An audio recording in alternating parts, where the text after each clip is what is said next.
오늘 우리에게 주시는 하나님 말씀 마가복음 6장입니다.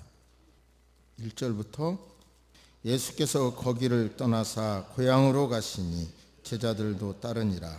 안식일이 되어 회당에서 가르치시니 많은 사람이 듣고 놀라 이르되 이 사람이 어디서 이런 것을 얻었느냐. 이 사람이 받은 지혜와 그 손으로 이루어지는 이런 권능이 어찌 됨이냐. 이 사람이 마리아의 아들 목수가 아니냐. 야고보와 요셉과 유다와 시몬의 형제가 아니냐.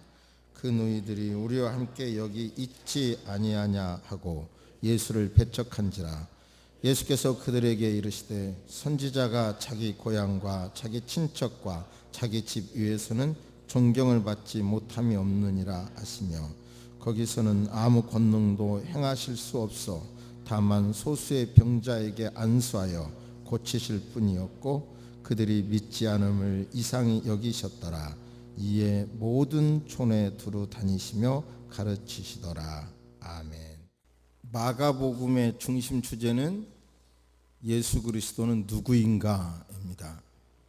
그래서 다른 복음서처럼 예수님의 탄생 기사를 다루지 않고 바로 1장 1절에서 하나님의 아들 예수 그리스도의 복음의 시작이라 이렇게 하면서 마가복음을 시작했습니다.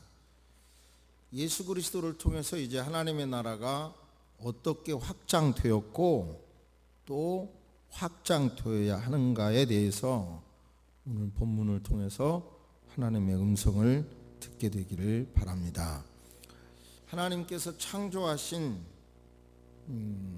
것이 그 우주 만물만이 아니고요. 창조한 것은 가정과 교회입니다. 아담과 하와를 통해서 가정을 창조하셨고 예수 그리스도의 부활을 통해서 교회를 설립하셨습니다. 가정과 교회와의 관계가 우선 정답을 말씀을 드리면 유기적으로 조화로운 가운데 서로에게 영향을 주어야 합니다.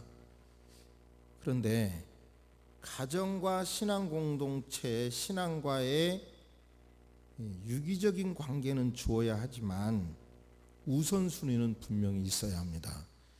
이 우선순위가 바뀌면 신앙이 더 우선이 돼야 되죠. 신앙을 가정에서 교육하고 신앙을 가정에서 실천한다는 그런 개념이 바뀌어버리면요. 신앙도 잃어버리고 가정도 잃어버립니다. 그런데 신앙이 우선이 되면 신앙도 지키고 가정도 지키고 공동체도 지킵니다. 우리 교회가 IMF보다도 더 심한 경제적인 어려움 속에서도 이혼한 가정이 없는 것에 대하여 진실로 감사합니다. 축하할 일이고 이것은 보통 사건이 아니라고 생각합니다. 그런데 오늘 이 본문을 통해서 이 관계를 좀 잘 알기를 바라고요. 가정과 공동체와의 예를 먼저 드리겠습니다. 그리고 본문을 소개하겠는데 이 공동체는 교회 공동체가 아니라 국가 공동체를 중심으로 가정과 국가 공동체를 중심으로 먼저 한 사례를 말씀드리겠습니다.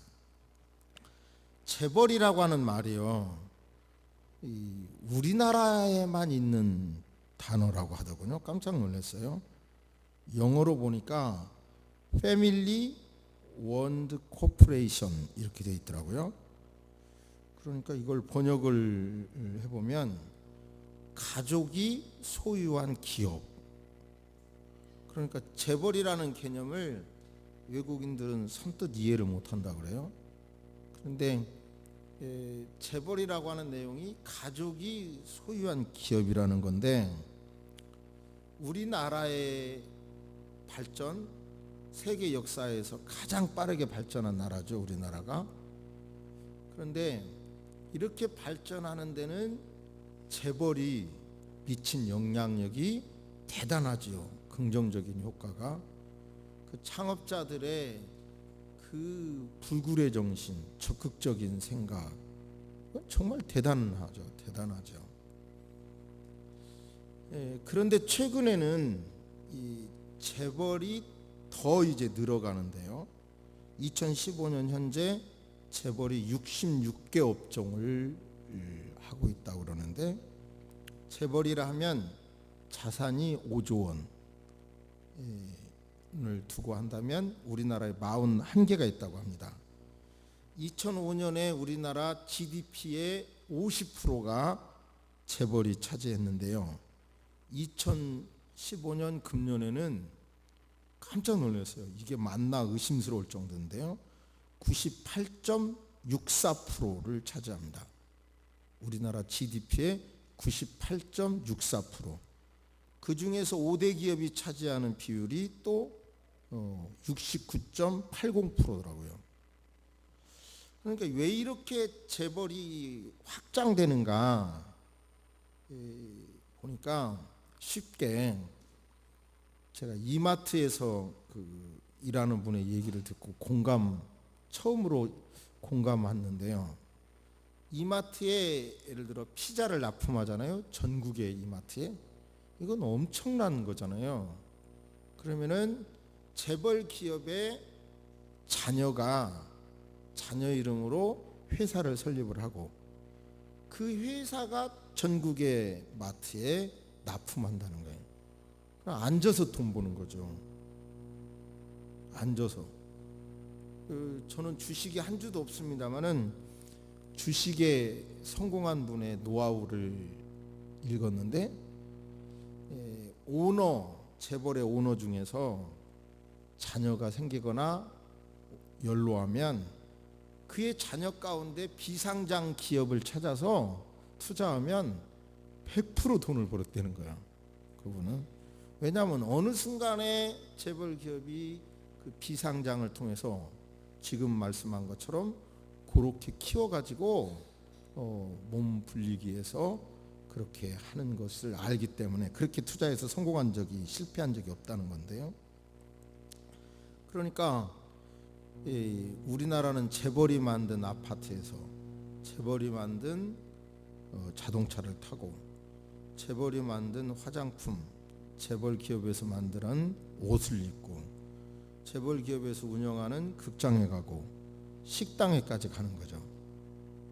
그러니까 이제 우리나라의 재벌이 긍정적인 효과가 있음에도 이제는 가족 중심으로 이렇게, 그러니까 오너 1대, 2대, 3대, 지금은 이제 3세 경영이 우리나라가 이제 시작이 되는데요. 막 4대 이런 식으로 확장하니까 예를 들어서 얼마 전에 라스베가스에서 세계의 전자상품 박람회가 있었는데 중국만 해도 새로운 제품을 많이 선보였다고 하는데 한국은 별로 없었다고 그래요. 그 이유는 뭐냐면 재벌 기업이 그 위험 부담이 있는 투자는 하지 않고요. 말하자면 이렇게 안정적인데 아까 말씀한 방법으로 후손에게까지 기업을 주기 위해서 문어발식으로 안정적으로 하니까, 예를 들어서 요즘 핀테크라는 거 아시죠? 휴대폰만 갖다 대면 크레딧 카드에 대금해서 전자결제가 되는 이런 시스템도 어떤 한 중소기업에서 그걸 몇 년 전부터 계속 이렇게 했는데 빛을 못 보다가 대기업에서 시작하니까 그것이 삽시간에 유행이 된다는 거예요. 그러니까 말하자면 우리나라에서는 이제 재벌 기업들이 예를 들어서 어떤 영업소를 개인이 맡아가지고 있는 힘을 다해서 확장해 놓죠. 그러면 계약 기간이 끝나면 본사에서 회수해 버려요. 그러면 그 영업망 전체가 기업 것이 되어버리는 거예요. 이런 식으로 되니까 벤처기업도 위험 부담이 있는 벤처기업도 안 하게 되고 중소기업도 점점 안 하게 되고, 이제 이게 문제가,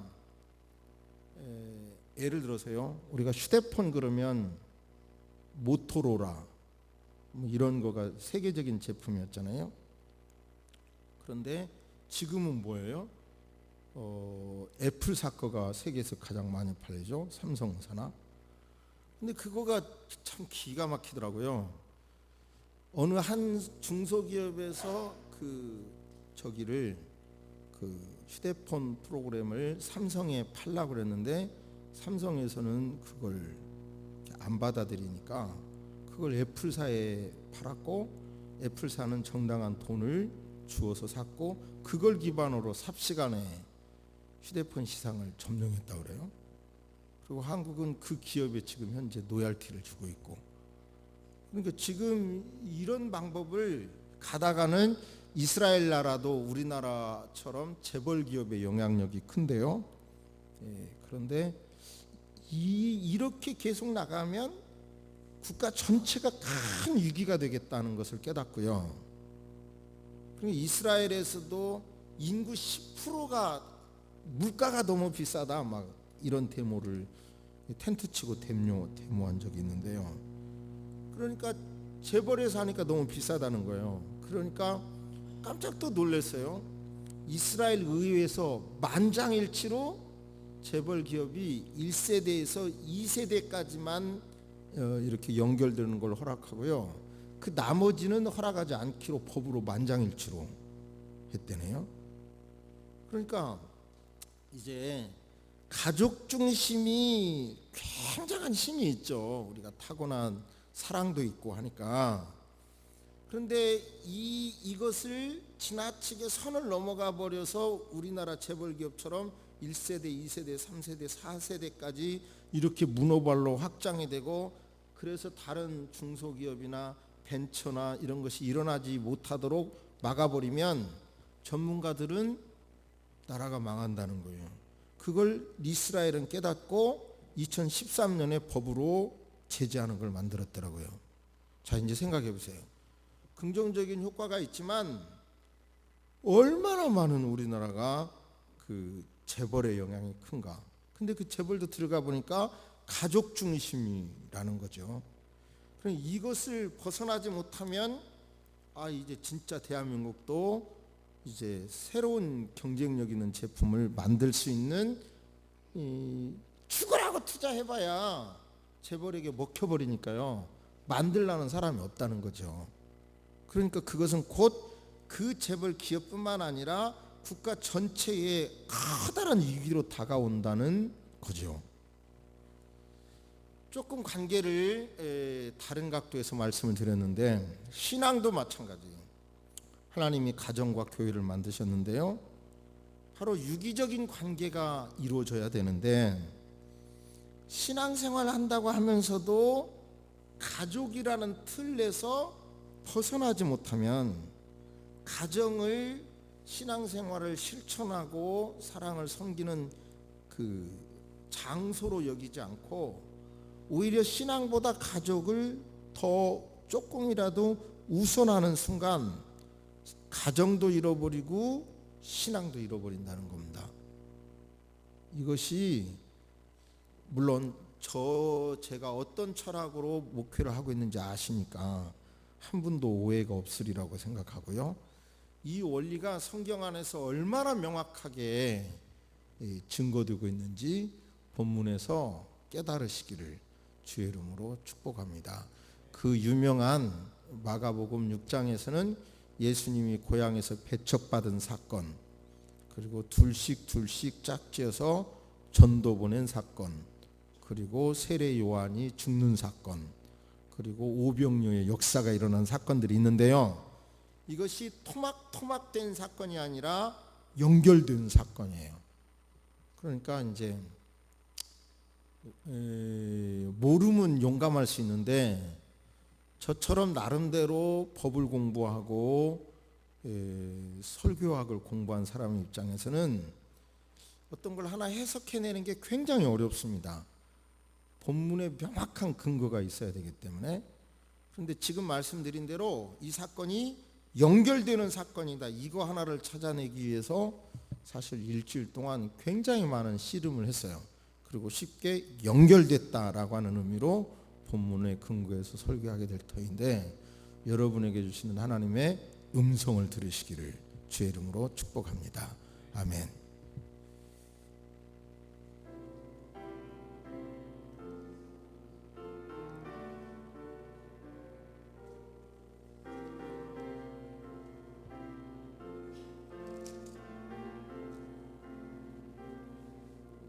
예수님께서 회당장의 딸을 고쳐주셨고 혈루증을 앓는 여인을 고쳐주셨어요. 그러니까 우리 시대에 어떻게 이 신앙이 재현될 수 있는가 고민하다가 피라고 하는 단어에서 육체에 흐르는, 혈관에 흐르는 피, 그 의미도 있지만 어떤 사상에 대롱대롱 매달려 있는 모습도 표현하고 있더라고요. 그래서 이 여인의 모습은 받은 은혜를 흘러버리는 거다. 그러니까 우리는 받은 은혜를 차곡차곡 쌓자라는 말씀으로 지난주에 나눴습니다. 그 사건을 일으키시고 나시고 그 사건 이후에 예수님은 고향 나사렛으로 제자들과 함께 가셨습니다. 어느 때처럼 예수님은 안식일이 되자 회당에서 말씀을 가르치십니다. 그런데 이 말씀을 들어보니까 고향 사람들이 이 사람이 어디서 이런 것을 얻었느냐, 대단한 지혜거든요. 대단한 능력이고 이 사람이 받은 지혜와 그 손으로 이루어지는 이런 권능이 어찌 됨이냐, 성경이 어찌 됨이냐 그러면 꼭 따지는 거거든요. 부정적인 거거든요. 들어보니까 굉장한 지혜와 보니까 굉장한 능력인데 이 사람이 어디서 이런 것이 생긴 거냐, 얻었느냐. 이 사람이 마리아의 아들 목수가 아니냐, 야고보, 요한, 유다, 시몬의 형이 아니냐, 그의 누이들이 우리와 함께 있다. 그러면서 예수님의 말씀을 배척했어요. 정확하게 말하면 배척했다는 것보다 예수님에 대하여 아버지를 알고 아버지가 죽었다는 사실을 알고 형제들이 다 아는데 그의 직업을 안다는 것이 함정이 돼서 그것에 걸려 넘어져서 예수님의 말씀에 귀를 닫아버린 겁니다. 여기서 좀 표현이 죄송합니다마는 우리나라 말도 이런 말이 있잖아요. 죄송합니다. 상처가 되시는 분이 있다면 오히려 더 아버지가 없기 때문에 더 잘 될 수도 있으니까요. 우리나라 옛날 말에 애비 없는 무슨 자식 이런 욕이 있잖아요. 이 본문이 그런 말이에요. 마리아의 자식 아니냐, 요셉이 죽어서 마리아가 키운 그 사람 아니냐, 이런 말이에요. 멸시하는 겁니다. 그리고 목수이란 사람이 뭐 그렇게 대단한 걸 배운 것도 아닌데 저런 소리가 어디서 나왔지? 저희 형제들이 다 우리가 아는데 저런 얘기가 어디서 나온 거야? 그러면서 예수님의 직업을 알고 가족을 알고 형제를 알기 때문에 바로 예수님의 말씀에 귀를 기울이지 않은 거예요. 모든 선지자들도 다 그랬어요. 고향에서 존중받지 못했어요. 심지어 예수님까지라도 그 고향에서는 문을 닫아버리니까 이상히 여기셨고 능력을 행하실 수 없었어요. 그러니까 저와 여러분들이 하나님을 보기를 원한다면, 더 큰 능력의 하나님을 보기를 원한다면 이런 혈연관계를 뛰어넘고 가족관계를 뛰어넘어야 더 큰 하나님을 만날 수 있다는 것을 명심하시기를 바랍니다. 아까 서론에서 말씀드린 그 재벌이라고 하는 그 번역을 어쩜 그렇게 잘했나 싶은데요. 그런 한계를, 거기까지 긍정적인 효과가 있지만 그 고리를 끊지 않으면 그 기업 자체나 한국 전체에도 어려움을 줄 거라고 예견하는 학자들의 의견도 무시할 일이 절대로 아니죠. 그리고 여기 얼굴 제가 털어봐도요, 대기업의 그런 확장으로 인하여 피해를 당한 사람도 얼마든지 지금도 눈에 보이는데요. 이 자리에도 바로 우리의 신앙도 뛰어넘어야 됩니다. 그러자 예수님께서는 고향에서 배척하시자 두루두루 모든 초원에 다니시면서 말씀을 증거하시고 제자들을 둘씩 짝을 지어서 더러운 귀신을 제어하는 권능을 주시고 새로운 영적 가족을 만들라고 파송한 겁니다. 그러니까 이 제가 아까 심지어 말씀했잖아요. 연결됐다. 이 사건이 연결된 사건이다. 그러니까 연결됐다라고 하고 본문을 보니까 예수님이 고향에서 배척받으시니까 새로운 영적 가족을 만들기 위하여 둘씩 짝을 지어서 전도하러 내보낸 거예요. 전도하러 나갈 때 지팡이는 가져라 보호하기 위하여, 신발을 신어라 발을 보호하기 위하여, 옷도 입어라 보호하기 위하여. 그러나 두 벌 옷 필요 없다, 돈도 필요 없다, 신발도 신은 것만 갖고 가고 어느 한 집에서 들어가서 그 집 배척하지 않으면 그 사람과 사귀면서 하나님의 사람으로 가족으로 만들어라. 다만 배척하는 사람은 먼지를 털어버리면서 그냥 더 이상 관계하지 말고 관계를 끊어라, 그렇게 말씀하셨습니다. 그러니까 저와 여러분도요, 우리의 신앙이 성경적인 신앙이 되기 위해서는 명확하게 가족관계가 분명해야 합니다. 성경적으로 정리하시기를 바랍니다. 천국에는 시집가고 장가가는 것이 있어요, 없어요? 없습니다. 죽은 다음에도 천국에서 내 가족을 바라보는 애틋한 사랑이 있는 것도 사실이지만 육체적인 가족관계는 이 땅에서 끝입니다. 영원한 관계가 아닙니다. 예수님께서 이렇게 말씀하셨죠. 누구든지 하나님의 뜻대로 행하는 자가 내 형제요 자매요 어머니니라. 누가복음에서는 내 어머니와 내 동생들은 곧 하나님의 말씀을 듣고 행하는 자가 내 어머니고 내 형제들이다 말씀하셨습니다. 그러니까 결국은 하나님의 뜻대로 행하는 자, 아버지의 뜻대로 행하는 자, 하나님의 말씀을 듣고 행하는 자, 그 사람이 영적인 가족이라는 거예요. 육체적인 가족을 사랑하지 말라는 것이 아닙니다. 영적인 관계 안에서 관계를 우선순위 두어야, 너무 잘 아시잖아요. 하나님 중심의 가정은 미국에서도 현격하게 이혼하지 않는다고 그러잖아요. 분명히 그 중심의 축이, 가정과 교회에서 중심의 축이, 여러분 신앙 공동체에게 중심의 축이 두어야 되지, 가정에 두면 아차하는 순간 여러분 신앙도 잃고 가정도 깨진다는 것을 명심하시기 바랍니다. 이스라엘 사람들이 어때요? 크게 보면 이스라엘 사람들이 이스라엘 민족을 통해서 세계의 하나님의 뜻이 증거되기를 원하셨지만 이스라엘 민족들은 자기들 민족으로 함축을 하니까 결국은 하나님께서 그 민족을 깨트리셔서 세계로 흩트러 버리시잖아요. 그러니까 우리 민족도 전라도, 경상도 이런 식으로 자기 혈연 중심으로 뭉치고 상대방을 배척한다고 하면요, 우리 민족은 커다란 어려움이 있습니다. 아까 말씀드린 대로 대기업도 이 가족 중심의 이런 모습을 이제 과감하게 내려놓고 경쟁하도록 해야 되죠.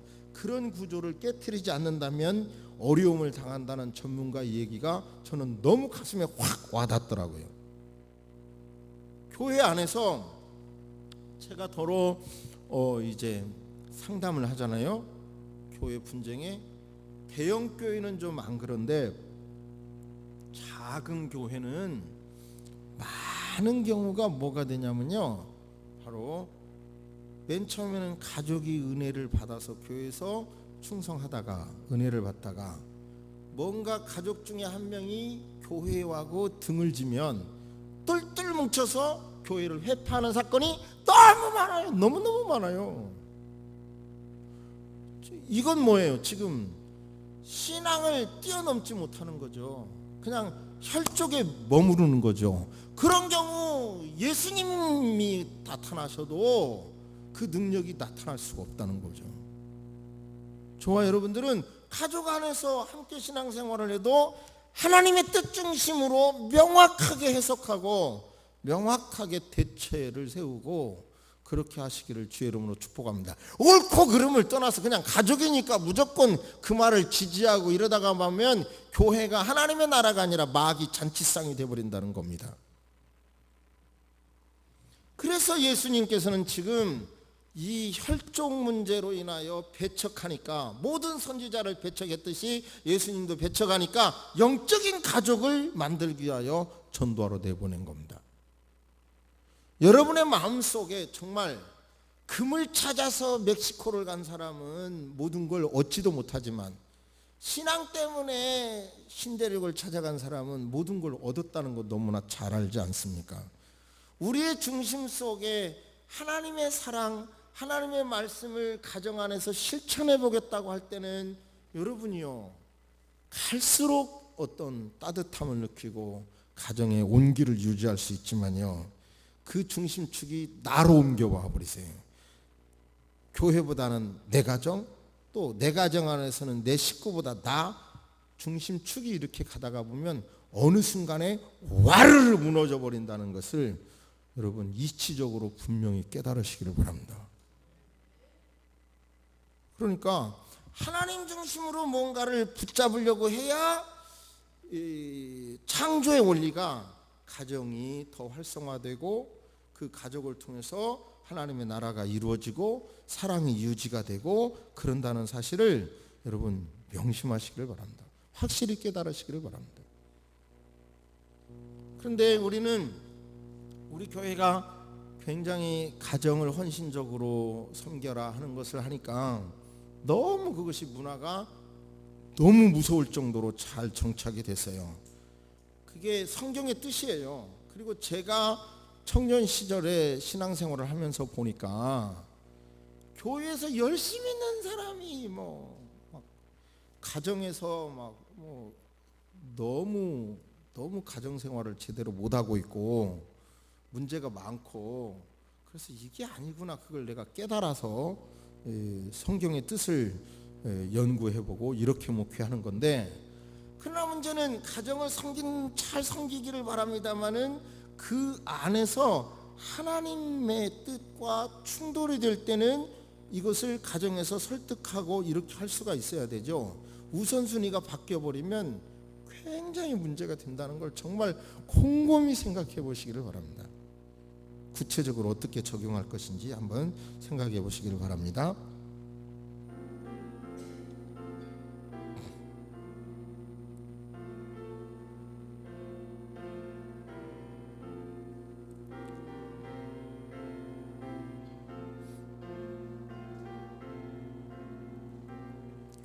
제가 잘 몰라서 어느 분의 수필을 읽습니다.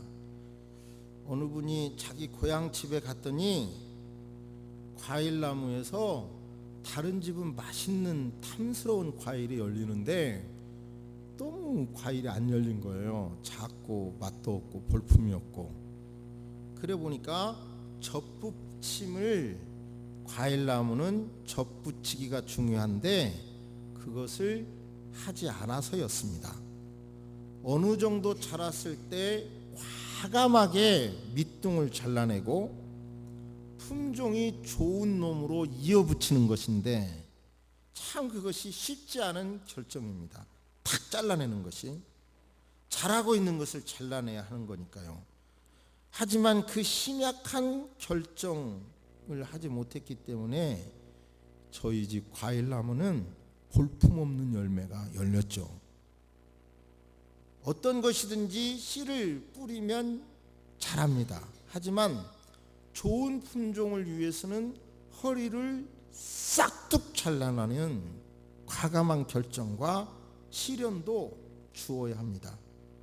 내 선친께서 계실 때에 키 큰 전씨가 있었는데 과일나무에 접을 잘 붙였으므로 선친께서 그에게 한번 해보라고 시켰습니다. 뜰에는 시원찮은 배나무가 2그루 있었는데 전씨는 2그루 다 밑동을 베어냈습니다. 그러고는 세상에서 맛있다고 하는 이름난 배나무를 구해서 그 어린 줄기를 얼마쯤 잘라내고 베어낸 밑동에다 붙이고는 찰흙을 거기에 발랐습니다. 그때 그걸 볼 때는 순전히 거짓말 같고 속임수 같았습니다. 음이 나오고 입이 돋아나기는 했지만 그래도 역시 터무니없이 괴상해 보였습니다. 그러다가 여름에 잎이 무성해지고 가을에 열매가 주렁주렁 맺힌 뒤에야 나중에야 참인 것이 드러난다는 것을 믿게 되었습니다. 그러니까 과일나무도 열매가 맺으려면 어느 순간 싹둑 잘라서 접붙이기를 해야 된다는 거고요. 내혈족이라고 하는 이런 의미의 사랑이 있고 하지만 어느 순간에 우리는 하나님의 중심으로 싹둑 잘라서 홀로 서게끔 하도록 해야 되는 거고요. 할렐루야. 그래야 풍성한 열매가 맺혀지게 되는 줄로 믿습니다. 할렐루야. 그 속에서 하나님의 나라가 이루어지는 거예요. 그러니까 성경 안에서도 그러면 내가 말하기를 가지들이 꺾인 것은 내가 접붙임을 받게 하려는 것이오. 그러니까 안 꺾으면 하나님이 꺾어서라도 접붙이겠다는 거예요. 우리 스스로 우리의 한계를 잘라내고 하나님의 예수 그리스도의 가지를 접붙여야 나도 너도 풍성한 열매가 맺어지게 될 줄로 믿습니다. 이것은 실제 사건입니다. 그리고 좋은 결론이 현재는 나지 않은 사건을 소개합니다. 제가 아는 교회에 그 교회에서 그 우리 교회로 말하면 리더 목자 역할을 하고 학생부 소그룹 리더를 하는 아주 열심히 있는 골드미스가 있더라고요. 그런데 그가 다니는 프로그램 컴퓨터 프로그램 쪽에 일을 하는데 세종시로 옮겨가기로, 정부의 일을 많이 해서 세종시로 옮겨가기로 결정을 했다고 합니다. 그러자 그 자매는 어느 회사로부터 무슨 스카우트 제의를 받은 것도 없고 대안은 없지만 이사 가는 날로 사표 내겠습니다 라고 사표장을 제출했다고 합니다. 그 이유는 교회를 떠나기 싫어서라는 거였습니다. 여러분에게는 이런 이론이 설득이 되십니까? 이게 설득이 안 된다면 또 다른 사건을 말합니다. 그냥 학교도 그대로 말하죠. 숙명여대를 졸업하고 춘천교대를 편입해서 졸업한 자매가 있는데 교회가 어려워지자 일이 있을 때마다 낮이고 밤이고 교회 일이 있다고 하면 다 와서 문서 작업을 하더라고요. 해주더라고요. 그러니까 임용고시를, 이건 치열하잖아요. 근데 임용고시를 준비하다가 교회의 일로 이렇게 자꾸 오다가 보면 믿음이 깨져서 내가 봐도 합격하겠어요. 그러니까 계속 떨어지는 거예요. 근데 이분의 경우 지난 몇 년 동안 춘천교대를 졸업한 사람이 강원도에 지원하면 100% 다 합격했어요. 그랬는데도 교회를 떠나지 않기 위해서 그냥 서울 지역 임용고시를 보면서 계속 떨어졌고 금년에도 여전히 서울에 시험을 봤는데 내가 보기에도 금년에도 교회 일이 아직 해결이 안 돼가지고요. 계속 그래서 합격이 되겠나 싶어요. 좋은 결과가 나오지는 않았지만 확실한 것은 신앙을 지키기 위해서 했던 이런 것은 저는 하나님이 책임진다고 믿습니다. 아멘 하기가 싫습니까? 할렐루야. 뭐 어떻게 해석하실지는 모르지만 저는 하나님 앞에 늘 부끄럽습니다마는 제 중심 속에 그래도 내 것이 희생되더라도 하나님의 일이 되게끔 하려는 의지는 저나 제 아내에게 있었습니다. 그렇게 살아왔습니다. 나타난 것은 세상 사람들이 원하는 것은 다 갖지는 못했지만 이 가을에 또 한 번 생각해 볼 때 저는 가장 행복한 남자라는 것, 가정을 가지고 있다는 것은 또 한 번 금년 가을에도 느꼈습니다. 여러분, 하나님 중심으로 살면 똑같지만 가정 쪽으로 중심 포인트가 옮겨지면 다 잃고 하나님 중심 쪽에 포인트를 두어서 유기적 관계를 가져야 얻는다는 오늘의 음성을 하나님 주시는 음성으로 들으시기를 주의 이름으로 축복합니다. 할렐루야. 고개를 숙이십니다. 살아계신 하나님, 우리는 할 수 있습니다. 신앙 중심으로 우리는 살아갈 수 있습니다. 예수님이 이미 능력을 주셨기 때문입니다. 하나님 아버지, 우리 작은 마음을 확장할 수 있도록 하나님 은혜를 주시옵소서. 하나님 아버지요, 우리 교회의 이 강단을 통해서 한국 교회의 바른 방향을 선포하고 제시하는 강단이 되도록 계속해서 은혜를 주실 줄로 믿습니다. 그러기 위하여 성도 여러분들에게 놀라운 은혜를 주시고 역사하여 주시옵소서. 지금은 우리 주 예수 그리스도의 은혜와 우리 하나님의 놀라우신 사랑과 성령님의 감화감동 교통하심이 이제로부터 영원토록 함께 있을지어다. 아멘.